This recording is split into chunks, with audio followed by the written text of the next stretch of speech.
It's a foggy night on Old Cape Cod. A perfect night for a mystery. Tonight, Cape Cod Radio Mystery Theater presents an original mystery thriller entitled The Caller on Line 1. Tonight, we follow the fate of Miss Tanya Macklin. Miss Macklin's a Cape Cod radio personality and host of Talkline, the weekly advice on the air program. Miss Macklin works for WPPX, a small station with a broadcast range that covers most of the Cape. In a few moments, she is going on the air to take calls from listeners who have personal problems. Soon, however, Miss Macklin will be facing a problem of her own. A problem so large it will threaten to transform her normally sane world into a nightmarish world of terror. So now, sit back, relax, and allow us to tune to a program that should be beginning just about now.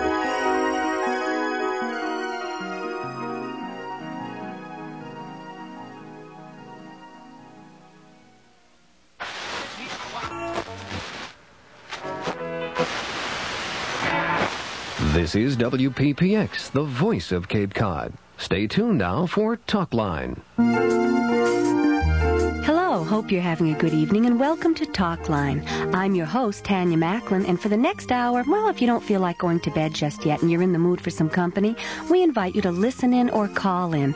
Talkline, for those of you who don't know, is a weekly radio program devoted entirely to you, to whatever it is that's going on in your life. If you have a problem you want to talk about, we're here to listen. Maybe you've just been through something you feel like sharing. Call us up. We're not here to judge or criticize. We're here to listen and maybe offer a little advice. If you're feeling angry about something or hurt, or if you're trying to overcome old fears and phobias, call me up and let's talk about it. I can't promise I'll have the answers, but one thing is always certain. It helps to talk, and it helps people who are listening who may be going through something similar. We're going to take a short commercial break right now, and then we'll be back to take our first call. The number here at the station is 555-4538. Join us, won't you? Guns R Us Gun Shop at the new scene. How we doing, Ron? Offers the largest Pretty good. selection of handguns. 3 fish on the line already. Looks like it's going to be a busy night. I wonder why. I'll tell you why. Step outside and check out what's coming up over the parking lot. There's a full moon out there. That always brings in more calls. That's when the weirdos really come out of the woodwork. You know, Ron, it never ceases to amaze me what a great reservoir of human sympathy you have for your fellow man. Okay, big deal. So I'm not the most compassionate guy in the world. I can't understand where you get the patience to deal with some of these jokers. If it was me, I'd say, get lost. I got problems of my own. You're telling me. Watch it. It's unwise to insult one's engineer. He may walk out and leave you to run the show all by yourself. 5 seconds. All torpedo tubes loaded. They're open Fire when we're ready, from 9 Captain. until 6, and on Sundays from 9 to 1. Hi, we're back and we're going to take our first call. This is Tanya Macklin. Thanks for calling Talkline. Are you with us? Yes, I am. First, I want to say that I really enjoy listening to your program very much. Thank you. It's nice to be appreciated. Well, the reason I'm calling is about my husband. We're both senior citizens, retired. We moved to Cape Cod 5 years ago from Ohio. How do you like it here? Oh, we like it very much. We like the ocean, and we like feeling that we're living on an island.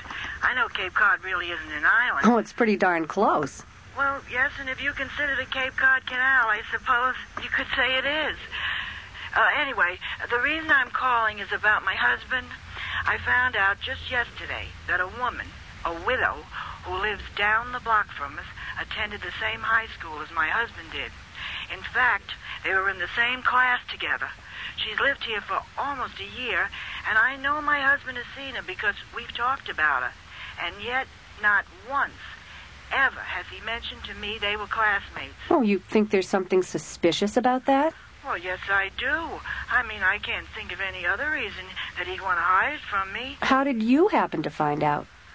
Oh, well, actually, I learned about it from her. We bumped into one another at the supermarket, and she told me. She spoke very fondly about my husband.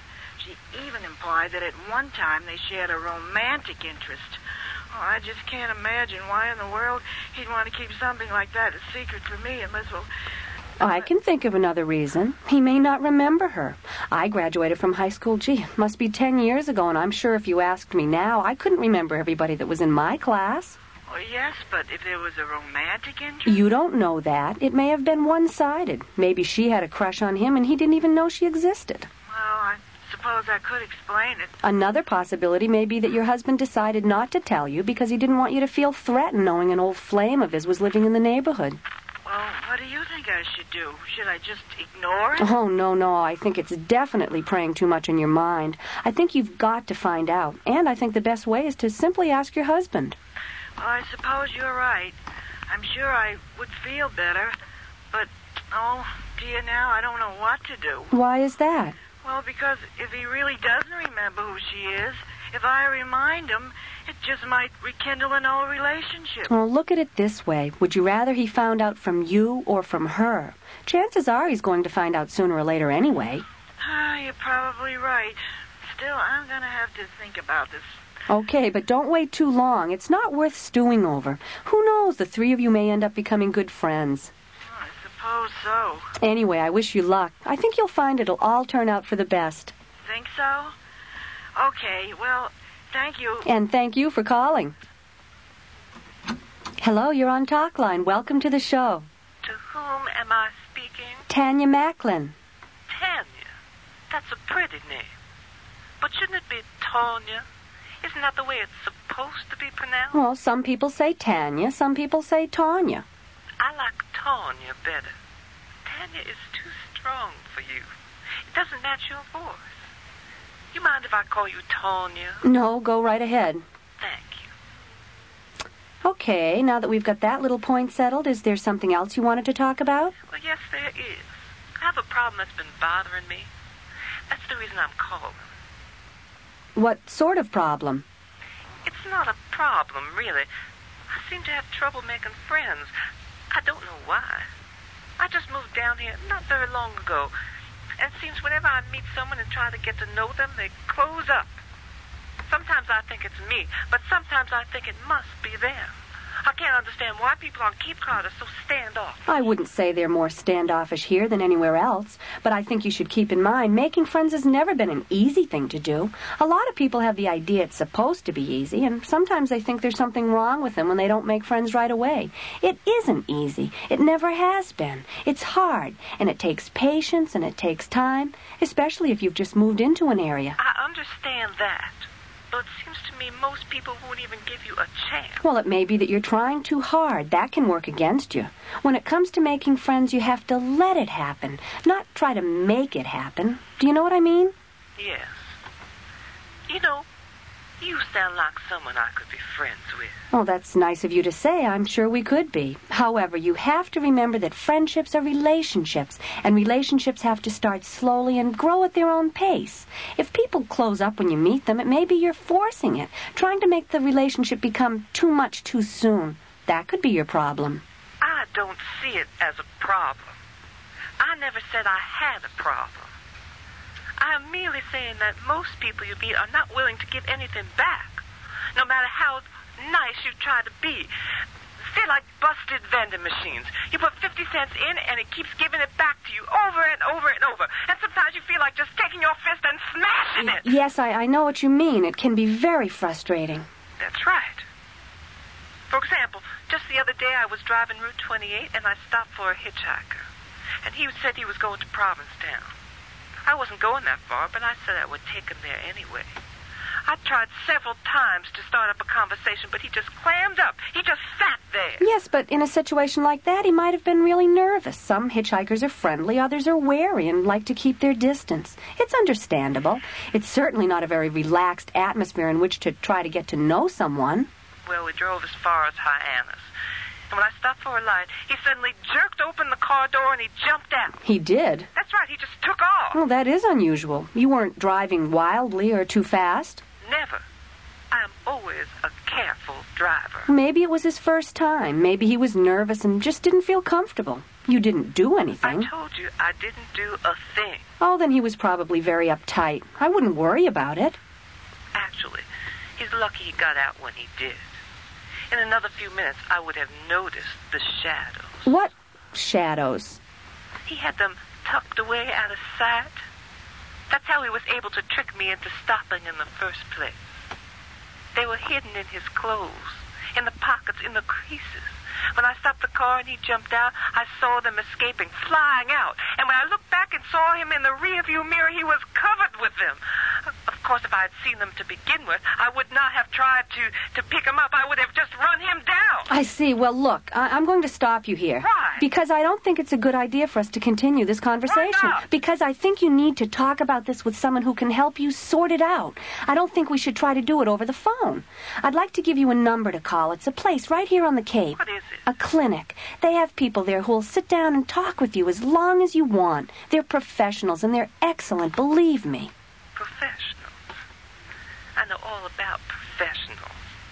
They're never satisfied until they've excavated every little corner of your mind. Oh, these people are not like that. They're very good, and they're very understanding. Have you ever been given mood-suppressing drugs? No, I haven't. Well, I have. Lots of times. They work for a while, but then they wear off. And when you come out of it, you feel like a bee that's been trapped inside a jar. And when you get out, all you want to do is stink somebody. All right, I do believe what you say. Now, if you'll only trust me and get in touch with these people. Trust? Now, that's a funny word. It seems the ones that use it the most are the ones you can trust the least. Trust us, they always say. We're only trying to help. Now you're saying it, too. I'm sorry. We're going to have to end this conversation. minute. No, I don't think it's a good idea. I'm not finished. You have to listen to me. I have things that I've got to... I'm sorry. I don't like to do that. If the caller is still listening, I apologize for cutting you off. But I hope you understand that this is something we really can't handle over the phone. I urge you to call the clinic. The number is 555-3409. Call them tonight. You don't have to wait until morning. I really think you need to talk to someone who can help you deal with your anger. Okay, I think we'll take a short break here. This is Talkline, and we'll be right back. Ooh la la. A French hair salon exclusively for women. Ooh. You all right in there? Oh, I guess so. A little unnerved. Jeez Louise, what a total fruit. Ron, I've told you I don't like to hear you make derogatory remarks about the callers. Okay, sorry. I withdraw the Oh, call. never mind. I'm just upset. I'm not sure I did the right thing hanging up on him. Hey, look, if you ask me, well, I'm sorry. You're not interested in my opinions. 5 seconds. You sure you're ready for round 2? I'm ready. I'm sure the worst is over. Want him to say. Ooh la la. You're listening to Talkline, and I'm your host, Tanya Macklin. Before we take our next call, I want to remind our listeners of something I've said before. This program is no substitute for professional counseling. Sure, I can offer advice, and I can sometimes help you figure your way out of minor problems, but I strongly believe one of the most important services I can provide is to encourage people to seek professional help when they need it. Too many of us are reluctant to do that, and it's a shame, because it's the professionals that can really help us sort things out the most. Well, that's enough about that. We'll take our next call. Hello, you're on Talkline. Hello, Miss Macklin. I would like to ask, Excuse me, could you turn your radio down? yes, just a minute. Is that better? Yes, I can hear you now. Go ahead. Miss Macklin, I'm calling about something that I would like to get your advice on. I'm listening. It has to do with a woman that I've been dating for the past 7 months. I'm a bachelor, 35 years old. Mm-hmm. She and I get along very well, and we enjoy each other's company. I would say the relationship is definitely tending towards marriage. Wonderful. Congratulations. Thank you. I haven't actually asked her yet, but I'm getting around to it. You think she won't say yes? Oh, no, I think she will. That's sort of the problem. I mean, well, you see, last night we were having dinner at a restaurant, and I accidentally dropped my napkin. When I went down to pick it up, I noticed for the first time that she had a small tattoo on the inside of her left ankle. I think it's a rose. I didn't look too closely, and it was pretty dark under the tablecloth. Anyway, what I'm wondering is, I mean, I've always been under the impression that women who have had themselves tattooed have usually led some sort of unsavory life. What do you mean by unsavory? You know, the type who ride around on the back of motorcycles and have wild times. Do you think she rides around on the back of motorcycles? No. I mean, at least I don't think so. I guess I should know more about her past, but I don't. I take it you also don't know if she has other tattoos someplace else. No. Actually, we haven't gotten that far in our relationship. But to tell you the truth, it has crossed my mind. That's why I was wondering if there's anything that you can tell me. I'm afraid I don't know very much about tattoos. Most women seem to have a natural aversion to permanently marking their bodies. In the case of your girlfriend, well, it could be her tattoo does have some connection with some torrid episode in her past, or it could simply be that she wears it because she likes it, or used to like it. You think I should ask her about it then? I think you'll have to if your relationship is going to continue to grow. I guess you're right. However, when you do ask her, I'd make it clear that you're interested because you care about her, and that regardless of how or why it got there, it isn't going to change the way you feel about her, assuming that's true. Oh, yes it is. I'm sure I could accept almost anything. Good, then ask her. I think if you're going to end up getting married, it's important that you both get to know a great deal more about each other. Doesn't that make sense? Yes, it does. Very much. Okay. Well, thank you very much. Good luck, and thanks for your call. Hello, you're on Talk Line. Thanks for calling. Hello, Miss Macklin. My name is Sally Lou. I'm calling about a problem that I hope you can help me with. I'll be glad to try. Well, good. I appreciate that. Hi, Tanya. It's me. That wasn't very nice of you to hang up on me. I don't like being cut off. I don't find it to be very... Hello, Talk Line. Are you with us? Hi, Tanya. It's me. You remember, I called last week about the trouble I was having with my husband's best friend. Oh, yes, I do remember. How did it go? Well, I took your advice. I told him what he was doing was not fair to my husband or me, and I told him I just wasn't interested. I said I wasn't going to tell my husband about what happened because I didn't want it to ruin their friendship, but if he tried it again, I would. You think he believed you?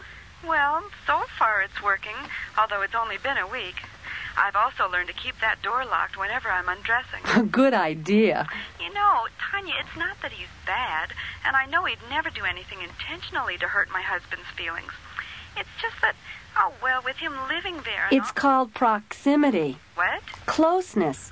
The three of you living under the same roof. It can strain a marriage and put a real test to friendship. Oh, you're so right. The permanent solution will come when he finds a place and moves out. Until then, I'd continue to keep the door locked. Oh, I intend to. Anyway, I just thought I'd call and let you know I followed your advice and it's working. Good, I'm glad. Thanks for calling and letting us know. Uh-huh. Okay, we're going to take a short break now and be right back with more calls. You're listening to Talk Line on WPPX, the voice of Cape Cod.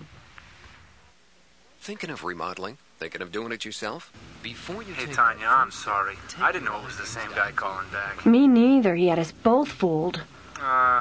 Listen, there's a Dr. Epstein or Epstein on the line. He's been trying to get a hold of you.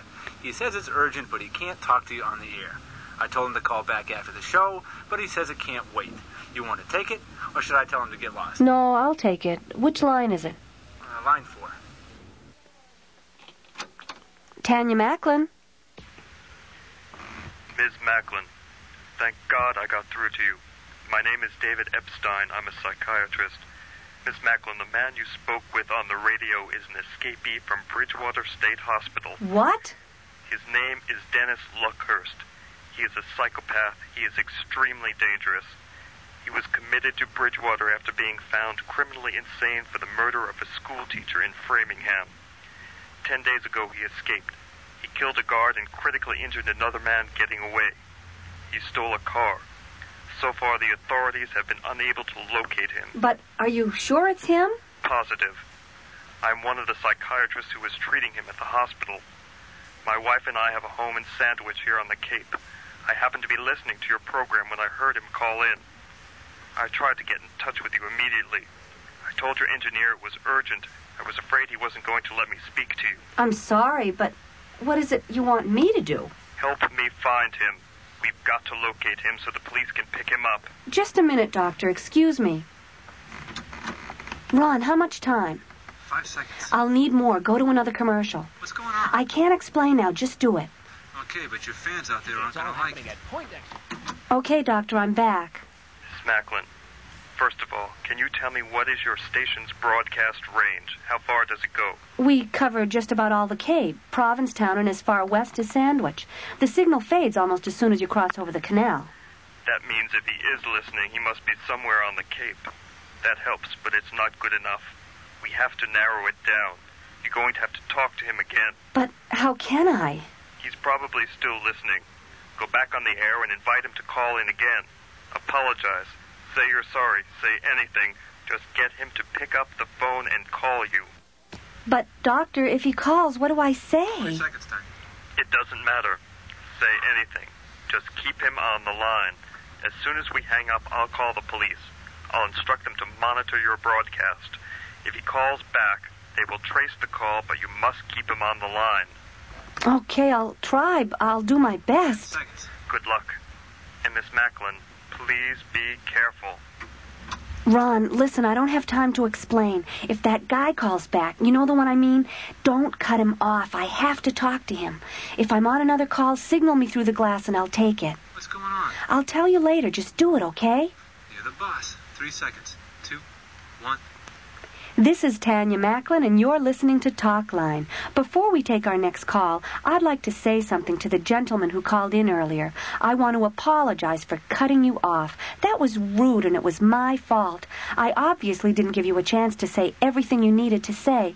So, if you'd like to call back again, I'll be glad to take your call. Here's the number again if you need it. 555-4538. I really hope to hear from you. Hello, you're on Talkline. Is this it? Am I on? Yes, go ahead. I want to ask Tanya Macklin a question. You're speaking to her. Oh, okay. Miss Macklin, I'm a high school student. You are? What year? I'm a sophomore. You go to school on the Cape? Yes, I do. But I'd rather not say which one. That's fine. Go ahead with your question. This year I'm taking French as part of my language requirement. The place I sit in class is the last seat in the middle row.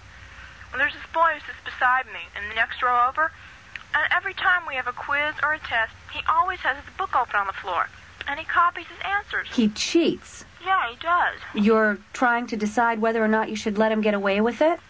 Yeah, well, sort of. I mean, it bothers me that he gets away with it. What about the teacher? Isn't he or she in the room when these tests are being given?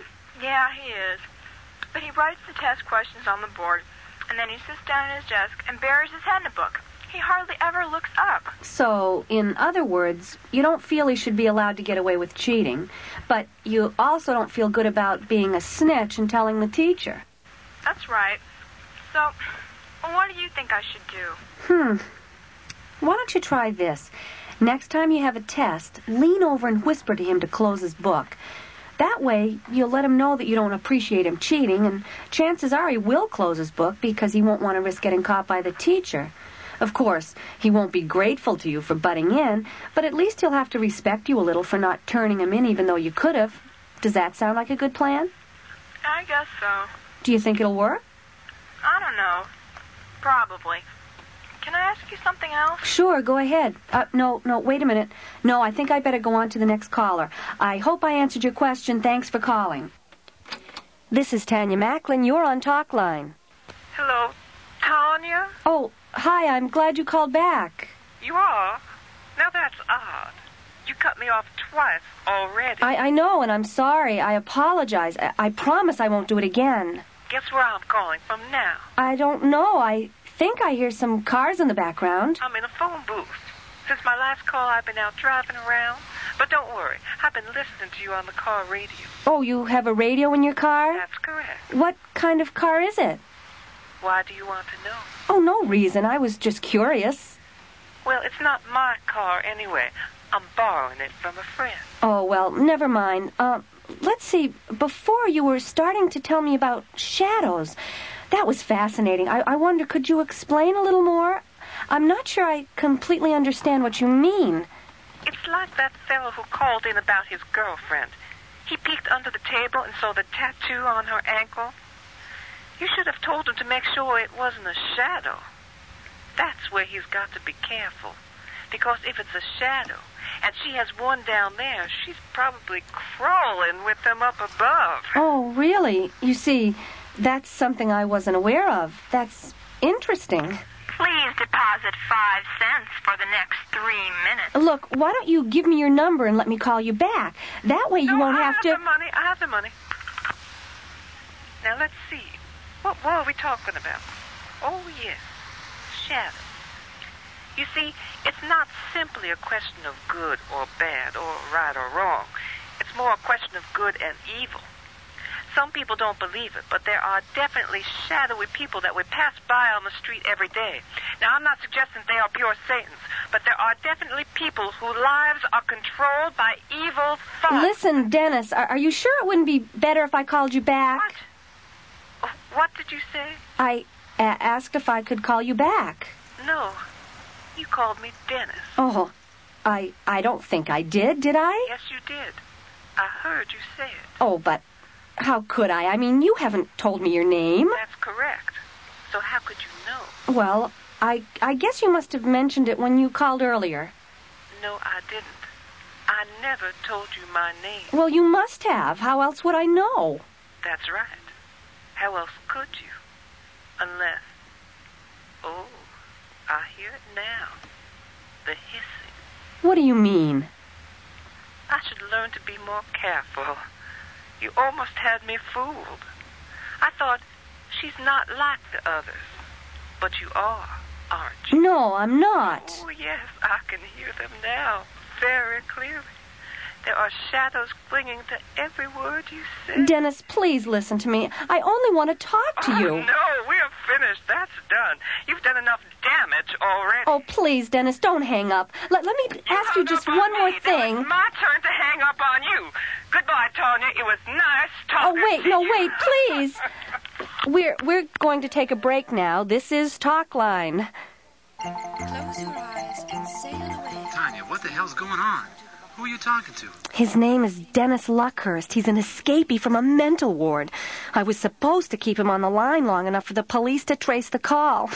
I don't think I did. He escaped from a mental ward? Yeah, now he's here on the Cape, but no one knows where. What was he in for? He murdered a school teacher in Framingham. He was committed to Bridgewater, and 10 days ago he escaped. He killed a guard and critically injured another man getting away. Oh, if the police don't find him soon, he'll probably kill again. So what are you supposed to do? I was supposed to keep him from hanging up. Now that I've blown it, I don't think there's anything I can do. It's up to the police. Was that why the doctor called? Yeah, his name is David Epstein. He's a psychiatrist who lives in Sandwich. He was one of the doctors who was treating him. Dr. Epstein happened to be listening tonight, and he recognized his voice. I better try calling him back. How much time do we have? A couple of minutes. Want me to look up the number? No, I'll do it. I've got a phone book in here. Listen, Tanya, I'm going to take a quick run out to my car for a pack of cigarettes. I'll be right back, okay? Epstein. Oh, here it is.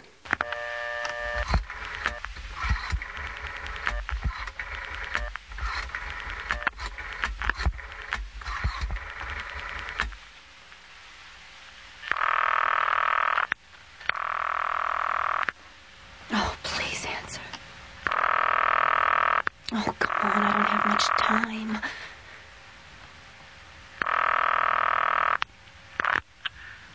Hello? Hello, is Dr. Epstein there? No. Who's calling? Is this Mrs. Epstein? Yes? Mrs. Epstein, I have to speak to your husband. It's very, very important. I'm afraid that's impossible. But it can't be. He called me. I just spoke to him a few minutes ago. Now, see here. I don't know who you are, but if this is your idea of a practical joke... No, it isn't. I really have to speak to him. For your information, you could not have just spoken to my husband, because my husband is dead. Dead? But that can't be. If you don't believe me, I suggest you look up his obituary in the newspaper. He was killed 10 days ago by a madman who was escaping from Bridgewater State Hospital, where my husband worked. What was his name? What was whose name? The man who killed your husband. His name was Dennis Luckhurst. Now, I believe I've answered enough questions. You haven't even told me who you are, or what it is that's so important. Oh, nothing. It's nothing. I'm sorry. Thank you. 10 days ago. 10 days. Oh, Ron, thank God you're back. Ron? Ron, is that you? Hello, excuse me, the office is closed. You'll have to come back in the morning. What? I can't hear you. Push the button to the right of the console. Yes, that's the one. You hear me now? Yes, I can hear you. Ms. Macklin, I'm Dr. Epstein. I thought it would be best if I stopped by. Look, you can't come in here right now. I'm just about to go back on the air. Yes, I know. You'll have to wait in the lounge. Yes, of course. Will I be able to hear the program in there? Yes, you can hear it. Fine.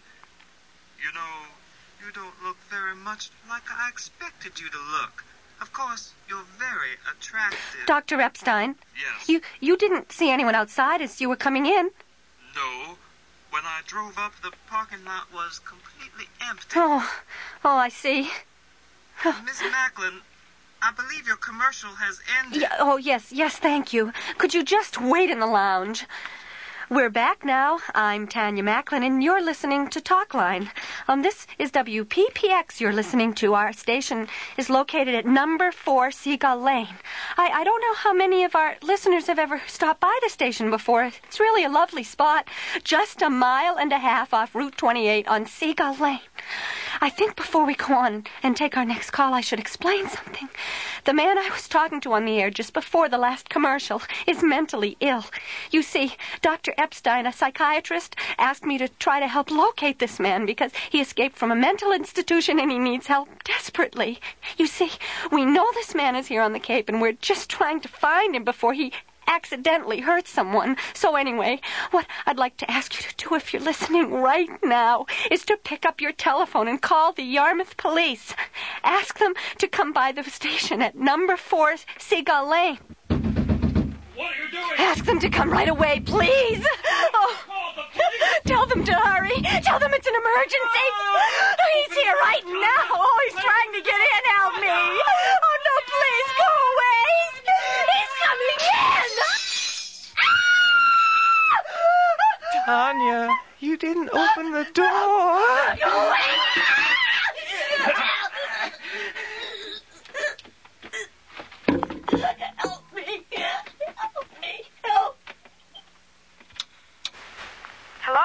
Hello? Is it my turn? Am I on? I've been waiting for some time. Oh, yes, I must be. I can hear my voice coming over the radio. Well, first of all, I want to say, Tanya, that I listen to your program every week.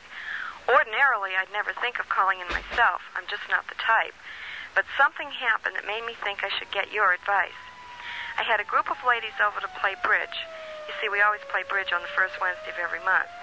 Anyway, it was my turn to host the group, and I decided to prepare some side dishes to serve while we were playing. Anyway, as I went into the kitchen to take the hors d'oeuvres out of the refrigerator and warm them in the microwave, one of the ladies came in to tell me she'd seen one of the other guests take something from my desk.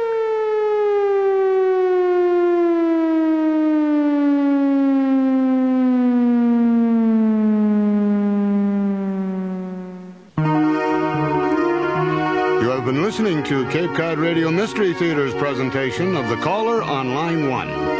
Tonight's program was produced, written, and directed by Stephen Thomas Oney.